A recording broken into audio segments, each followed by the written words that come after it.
New generation ആമയോ?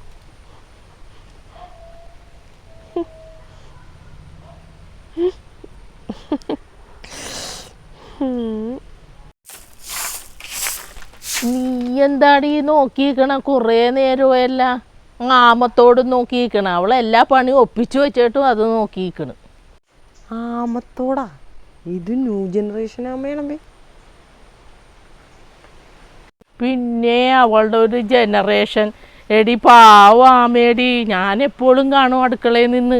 എന്താണെന്നറിയാമോ? ഇത് മുട്ടയിടാൻ വന്നത് ഇവിടെയാണേ. അപ്പം അതിൻ്റെ കഷ്ടകാല നേരത്തൊരു ചക്ക വന്ന് അതിൻ്റെ തലയിലേക്ക് വീണ്. അപ്പം അത് തലവലിച്ച് അതിൻ്റെ പിറക്കാത്ത പോകാൻ നോക്കിയിട്ട് പറ്റിയില്ല. അപ്പേണ്ടല്ല അങ്ങനെ ഞാൻ കണ്ട് മഴയൊക്കെ ചെയ്താരണം ഞാനത് നോക്കിയില്ലടി. പാവം. അങ്ങനെയാണ് അതിൻ്റെ ഓടങ്ങനെ വന്നത്. ഒരു കീരി എപ്പോഴും വരുവേ. വന്ന് വന്ന് വന്ന് വന്ന് അതിൻ്റെ ഫ്രണ്ടിലത്തെ ഡോറും ബാക്കിലത്തെ ഡോറും കീരി എടുത്തുകൊണ്ട് പോയി. അയ്യോ പാവല്ലേ അമ്മേ. ഈ ആമക്ക് എത്ര നാളാണ് അമ്മേ ആയുസ്? എടി 100 വയസ്സാടി അതിൻ്റെ ആയുസ്. ഇപ്പം നമ്മുടെ രണ്ടുപേരുടെയും കൂടി ആയുസും കൊണ്ടാടി അത് പോയത്.